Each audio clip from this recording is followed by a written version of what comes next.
bonsoir Hugo Guillaume. Bon centième, les gars. Bon centième. Donc, écoutez, bon, pour ce segment Forum LNH, commençons par parler d'une nouvelle d'il y a une semaine et demie, les Oilers Edmonton qui ont changé d'entraîneur-chef. Bon, on s'en est parlé beaucoup entre nous, là, on est plusieurs à penser comme quoi c'est pas nécessairement l'entraîneur qui était le problème, mais on avait peut-être besoin un peu de bouger les choses du côté d'Edmonton. Allons voir pour commencer le classement actuel dans l'Ouest. Vous le voyez, les Oilers qui sont 14e de l'Ouest avec 11 points en 17 matchs. Malgré tout, c'est quand même surprenant. On n'est pas si loin de la 8e position. Donc, on a 4 matchs de retard, 4 victoires de retard, si on veut, sur le Kraken, mais avec 4 matchs en main. Non, 3 matchs en main, pardon. Donc, on a quand même encore la possibilité de remonter. Par contre, on a encore perdu les 2 derniers matchs, donc on doit commencer à gagner du côté d'Edmonton. Je commence avec toi, Hugo. Penses-tu que c'est encore possible de ce côté-là?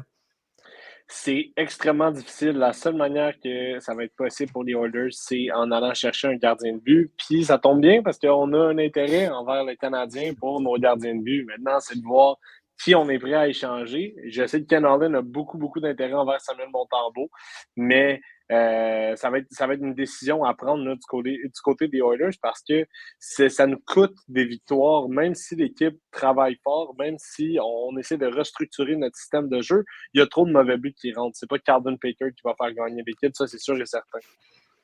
Non, effectivement, même j'étais un peu surpris que quand on a fait le changement d'envoyer Jack Campbell dans les mineurs, je pensais que c'était pour aller chercher un gardien de but qui avait une transaction dans l'immédiat, mais finalement, bon, c'est Pickard qui a été rappelé. De ton côté, Guillaume, que penses-tu du début de saison des Oilers et penses-tu que le changement d'entraîneur aura l'effet escompté? Et ôte ton mute, Guillaume. Tout va bien aller sans ton mute. Ton mute. Yes. Entendez-vous? On t'entend super bien. Ouais, c'est ça, ça a l'air à bugger, là, mais si on m'entend bien, ce que je m'en ai dit, c'est pour les Oilers. Pour les Oilers, dans le fond, je pense que c'était le changement à faire parce que rendu là, qu'est-ce que tu peux faire d'autre? Oui, tu peux aller chercher un gardien sur le marché des transactions, mais c'est ça qu'il faut que tu sacrifies quelque chose d'un autre côté pour essayer de l'avoir. C'est vraiment ça que tu veux faire. Au niveau de la défense, ça a toujours été des carences à ce niveau-là. Mais tu sais, il y a des décisions des décisions difficiles qui vont devoir être prises bientôt parce que les contrats ils achèvent le McDavid, si je ne me trompe pas, c'est dans 2-3 ans. Et Léon, c'est l'été prochain, pas l'été qui s'en vient, l'autre d'après, je pense. Puis c'est ça, ces gars-là vont vouloir que la situation change. Là, ils vont vouloir quelque chose. Ça ne va pas être de l'argent qui vont les faire rester nécessairement. En tout cas, je présume. Ils vont vouloir aller gagner une Coupe Stanley. Là. Donc, il y a des décisions qui vont être prises. Là. Donc, c'est triste pour Jay Whitecroft. Whitecroft, excuse-moi, étant donné qu'il avait atteint le carré d'as l'année passée, mais c'était soit ça ou. Est-ce que c'est la possibilité d'échanger Leon Draisaitl éventuellement? Ce serait à explorer. Ouais, bien hâte de voir ce qu'on va faire dans ces 2 dossiers-là et on va en reparler plus tard dans le vert ou rouge. Donc, je vous dirais, on va garder ça pour plus tard dans l'émission. Mais tout de même, bon, Luc, peut-être de ton côté, penses-tu que Woodcroft est seulement, si on veut, l'agneau sacrifié, on l'a congédié pour essayer de faire un changement, mais qu'au final, le problème est plus profond que ça? J'avais l'impression de revoir la saga des Expos en 2001, 2002, 2003, 2004, où est-ce qu'on a tenté de faire survivre un club qui jouait à moitié du temps à Porto Rico. Ça vous donne une idée à quel point j'avais Jay Woodcroft en haute estime. Vous comprendrez que je ne l'avais pas pantoute en haute estime. Sincèrement, ça faisait 1 an et demi. Moi, j'avais dit que cet entraîneur-là n'est pas fait pour être à Edmonton. Et le temps m'aura donné raison. Écoutez, c'est pas compliqué. Il fallait qu'il parte. Je m'excuse, mais il n'y avait pas de système de jeu à Edmonton. Oui, les gardiens sont poches, mais tu n'as pas de système de jeu. Et anyway, tant si longtemps qu'un DG ne comprendra pas que tu ne peux pas mettre 50% de ta masse salariale sur 4 joueurs et espérer gagner, aujourd'hui, tu ne gagneras pas. Et ça, c'est plate. Woodcroft, oui, peut-être pour ça, on a payé le prix. Mais le système de jeu qui était joué par les Oilers, c'était pas compliqué. C'était McDavid ou Draisaitl. La défensive, on garoche ça par la fenêtre qui est là. Puis si le reste, on met aux poubelles, puis on se fait juste sur McDavid puis Draisaitl. Grosso modo, c'était ça le plan de match des Oilers. Ouais, là, on le voit qu'il y a des carences dans le jeu actuellement de l'équipe. Et ce qui est quand même particulier, Éloi, c'est qu'on on amène un entraîneur qui n'a pas d'expérience comme entraîneur-chef dans la Ligue nationale. C'est quand même surprenant. Moi, j'avais l'impression qu'on voudrait profiter de cette occasion-là pour peut-être amener quelqu'un qui pourrait, si on veut, stabiliser l'équipe et qui a une certaine réputation pour le faire dans le circuit. Ouais, c'est ça, je suis vraiment inquiet pour Edmonton parce que un nouvel entraîneur qui arrive là, l'équipe, on parle beaucoup des gardiens de but, mais il y a aussi un grand manque de profondeur à l'avant. Puis je pense qu'il n'y a pas un coach qui peut régler ça. Mettons, on parle des gardiens de but, là, des matchs de 4 buts ou plus accordés cette saison. Edmonton, il y en a 9. Il y a plusieurs équipes qui ont des pires rendements que ça. Tu sais, Tampa Bay, là, ils ont 12 matchs cette saison. Ils ont accordé 4 buts ou plus. Puis ils sont 3-9 dans ces matchs-là. Détroit sont 3-6 en 9 matchs. Mais Edmonton, eux autres, 0-9. 9 défaites en temps réglementaire. Ils n'ont jamais réussi à matcher l'autre équipe avec 4 buts ou plus quand c'était le temps. Tu sais, donc, oui, les gardiens de but en ont donné des buts, mais d'un autre côté, ça ne score pas beaucoup non plus. Tu as 4 avants qui ont plus que 3 buts à Edmonton. Puis ça, il n'y a pas vraiment un coach qui peut changer ça. Tu sais, l'équipe est mal construite, comme on l'a dit. Puis ce qui m'inquiète là-dedans, c'est que Ken Holland, il est en mode vraiment désespéré. Puis quand tu es en mode désespéré comme ça, si tu lui laisses les rênes de l'équipe pour le reste de la saison, il va faire des moves qui sont désespérés aussi. Il risque de peut-être faire reculer l'équipe dans les prochaines années. C'est ça qui m'inquiète encore plus que leur début de saison. Puis ça, on l'a vu aussi dans dans l'historique utilisé des DG des Oilers là, avec Chiarelli et McTavish notamment. Oui. Ouais, puis c'est quand même particulier parce qu'on est une équipe qui a besoin de gagner maintenant. On congédie un entraîneur-chef pour en engager un nouveau et on ne sait même pas ce qui va arriver avec le directeur général l'an prochain. Son contrat vient à échéance cette saison-ci, donc on embauche un nouvel homme, mais peut-être que ce ne sera pas l'homme de confiance du prochain DG qui va peut-être vouloir faire déjà des changements. Donc, c'est vraiment particulier. Moi, personnellement, je n'ai pas l'impression qu'on s'est attaqué à la bonne personne dans l'organisation, même si, comme Luc, je suis d'accord que le jeu d'Edmonton avait des carences. Ça reste que j'ai l'impression qu'on aurait dû faire, tant qu'à congédier un entraîneur-chef, on est peut-être mieux de faire le ménage complet et de changer de directeur général aussi immédiatement pour tout de suite entamer quelque chose de nouveau. Mais disons que ça semble mal parti là, du côté d'Edmonton pour cette saison-ci.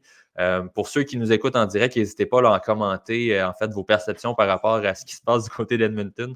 Tout autre sujet qui va suivre également plus tard dans la soirée. Julien, en fait, il reste toi de ton côté. Que penses-tu de la situation? Penses-tu qu'on peut encore renverser la vapeur et faire les séries? Comme je le mentionnais, c'est 8 points présentement. Là. Pas si ça reste comme ça. Dans le sens de l'effectif. Le coach, c'était zéro, lui, qu'il fallait mettre dehors. En même temps, Ken Holland s'est peut-être assuré d'étirer son contrat en mettant un nouveau coach. Puis là, que si jamais il y a un nouveau DG qui arrive, ils sont obligés de payer comme 2 coachs dans le vide si lui veut mettre son coach. Fait que ça, c'était peut-être un bon move Ken Holland pour garder sa job. Mais ça pour dire que oui, on a un problème de goaler. Mais si on était plus structuré puis qu'on mettait plus d'efforts dans sa zone, les goalers qui sont pas tant bons paraîtraient mieux. Il y a ça aussi. Tu sais, un gardien de but, c'est une synergie. Tu sais, le gardien de but, il jouera pas en confiance si il y a toujours des chances A1 devant lui ou que bon, encore. Et surtout si son équipe n'est pas capable de répondre. Parce que, tu sais, les Oilers ont toujours compté plein de buts. Puis ont toujours eu de la misère en défense. Mais ils comptent plus de buts. Fait que là, c'est que là, il y a un problème. C'est là que le bas blesse. Puis, ça, à mon avis, c'est un manque de leadership. Ça revient encore, toujours, mais pour jouer défensivement, tu n'as pas besoin de talent. Tu as besoin d'effort, puis de structure. Le coach peut t'amener de la structure. Le leadership va faire que tu vas avoir de l'effort et que tu vas respecter la structure du coach. Fait que moi, je pense que le problème est beaucoup plus au niveau du leadership que le coach. C'est sûr qu'on n'a pas des gardiens qui offrent des bonnes performances, mais ça reste qu'avec l'équipe qu'ils ont au niveau offensif, normalement, ils seraient capables de compter un peu plus de buts. Une autre chose, les équipes, à un moment donné, à tous les années, c'est tout le temps Draisaitl, McDavid. À un moment donné, le monde, ils le savent. Puis ils font des match-ups. Puis ils n'ont pas d'autre chose dans l'alignement. Tu regardes le bottom six, là. Tu sais, mettons là, qu'on met tous les les fruits dans le même panier, là, dans le top 6, là, le bottom 6, là, c'est un bottom 6 quasiment de Ligue américaine. Fait que ça va pas. Il n'y a aucune profondeur dans cette équipe-là. Fait que c'est là le problème. Puis des défenseurs, ben, ils en ont un qui est bon, puis qui a de leadership, puis c'est Ekon. Cody Ceci, ça n'a jamais été un top 4.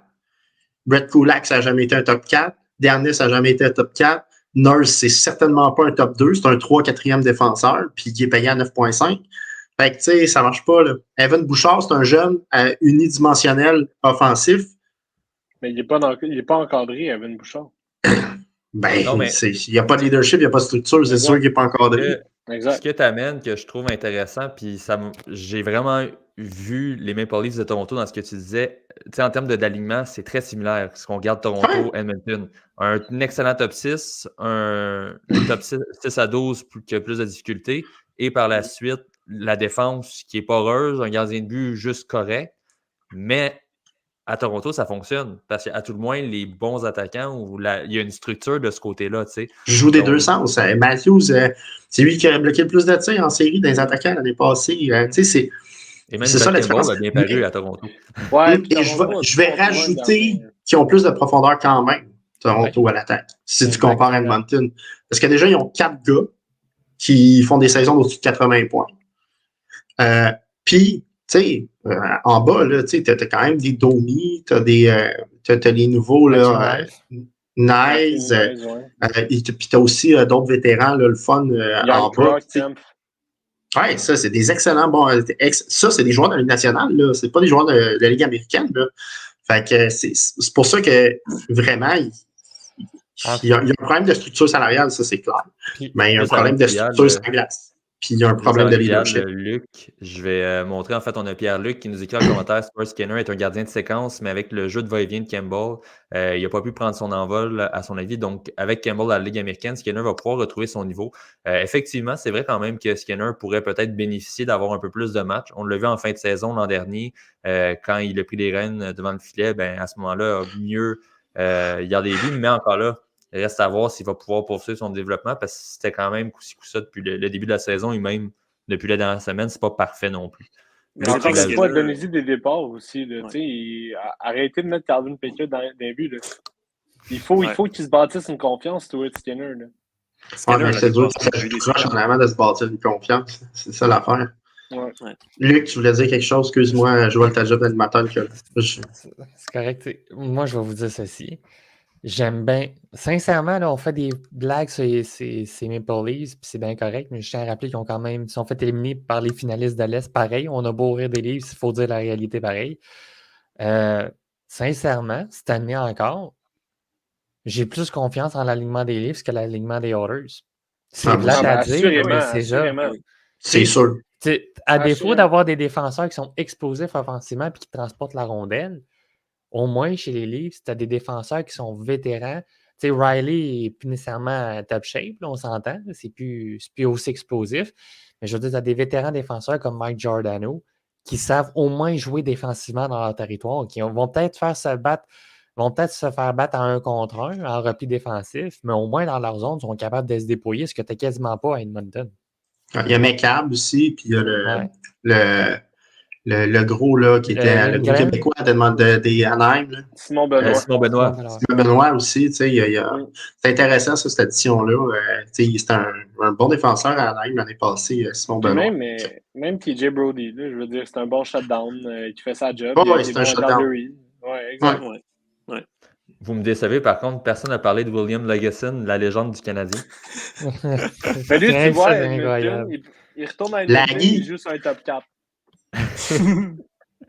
On a Seb Archambault qui nous dit bon centième. Merci Seb, très apprécié. Passons en fait au dernier sujet de Forum LNH. Donc, je vous montre 5 jeunes du repêchage de 2020 qui ont un très très bon début de saison. Alexis Lafrenière qui semble gagner ses aides avec Peter Laviolette comme entraîneur-chef. Quentin Byfield, 15 points en 17 matchs. Lui aussi a le droit d'avoir beaucoup de temps de jeu avec les Kings, présentement en étant sur le premier trio. Tout un début d'année. Tim Souzdle, on l'a vu dans les dernières saisons, faisait déjà très bien.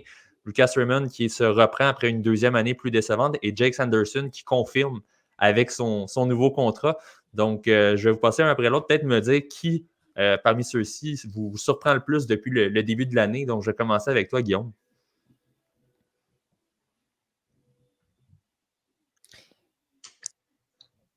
Il est encore sur Guillaume, t'es mute. sur mute. J'étais mute, désolé. Non, c'est ça, je dirais Lafrenière, parce que je pense qu'il y avait quand même beaucoup de pression sur lui, autant au Québec que sur le marché à New York. Là, je pense Larry Brooks, si je ne me trompe pas, là, l'avait pointé du doigt, ou du moins qu'il trouvait qu'il ne performait pas. Puis là, vraiment, lui était je dirais dans un des meilleurs scénarios parmi tous les autres joueurs pour justement produire des points, puis il ne le faisait pas. Fait que c'est clair que les attentes étaient décevantes envers lui. Donc, je pense que c'est le plus là, que de trouver son aise, puis qui est en mesure vraiment de retrouver confiance, puis au moins on ne pourra pas dire nécessairement que c'est un boss. Là. Non, effectivement. Hugo, de ton côté, qui entre ces 5-là te surprend le plus?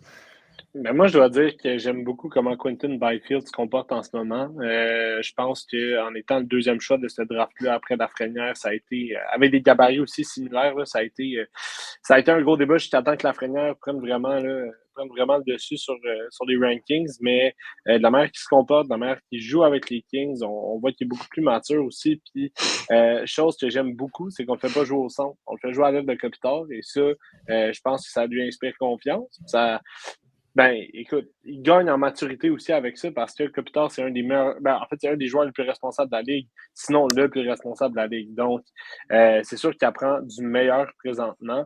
Et puis, ben, ça prouve aussi qu'on doit être patient avec ce type de joueur-là. Je pense que Lafrenière, finalement, ne va pas atteindre le potentiel qu'on pensait qu'elle allait atteindre, mais tout de même, on peut quand même y trouver un rôle assez intéressant. Même chose pour Byfield. Puis, ben, je peux pas m'empêcher de faire un parallèle avec Slavkovski, avec ça, là, quand même, qui est un peu du même gabarit, même style de jeu. Donc, ça va être à voir. Mais s'il faut que ça prenne 3-4 ans avant qu'un joueur de la sorte se développe et soit à l'aise dans la LNH, ben, il va falloir patienter. Mais j'aime beaucoup ce que joue Quentin Byfield présentement. Là. Ouais, ben, je te dirais, c'est moi aussi, c'est mon choix pour le début de saison. Puis je pense même les Kings ne s'attendaient pas à ce qu'il y ait autant de production de son côté aussi rapidement. On le savait que c'était un projet à long terme, Byfield, donc c'est tant mieux, c'est un plus pour eux qu'ils soient déjà en mesure d'aider l'équipe. Puis ce que j'aime aussi, c'est que c'est pas seulement des points récoltés comme deuxième passe, que exemple qui est sur le jeu, il va chercher le point. Il est vraiment présent, il s'implique dans le jeu. Il y a encore hier une superbe passe pour Kopitar qui a mené un but. Donc non, on connaît un très bon début d'année. Julien, je suis curieux de t'entendre. Tantôt, tu disais que tu adorais Caden Goulet, tu dois adorer Jake Sanderson.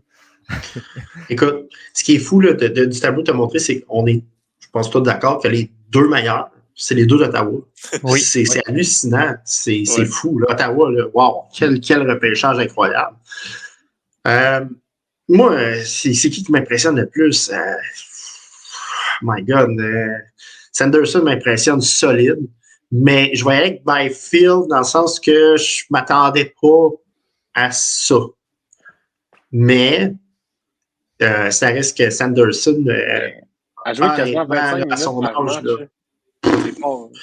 il est presque aussi bon que Goulet dans sa zone, puis il est meilleur offensivement. Fait que c'est fou, là. Il est gros, il patine, il fait tout. Tout un défenseur, honnêtement, c'est hallucinant, vraiment. Puis c'est le fun parce que, tu sais, avec la bonne saison qu'il y a, c'est comme, tu sais, les standards de Sanderson, tu sais, pour le prochain contrat de Goulet qui va être cette année, tu sais, ça me donne un peu, c'est comme, regarde Goulet, défensivement, tu es aussi bon que lui, peut-être une petite coche, mais tu sais, offensivement, l'autre, il vraiment, il y a une slap, là, excuse, il faut que je parle de son tir, là, ça n'a aucun sens, là.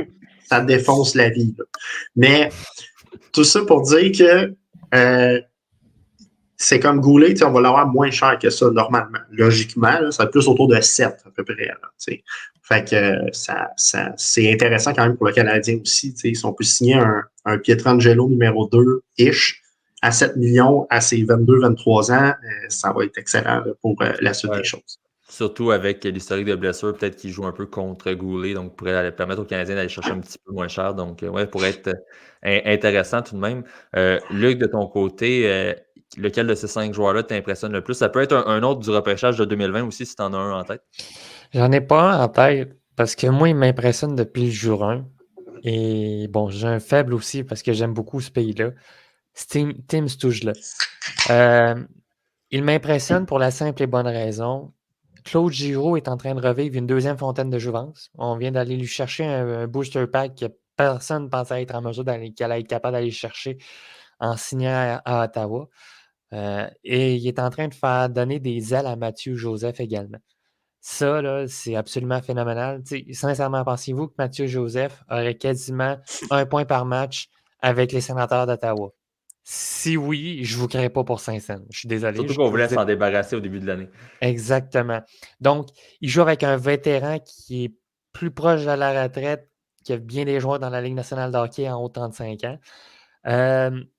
Et Mathieu Joseph est un joueur techniquement de troisième trio et qui est en train de donner des allures de Pascal Dupuis ou de Chris Konitz pour cette année avec les Sénateurs d'Ottawa.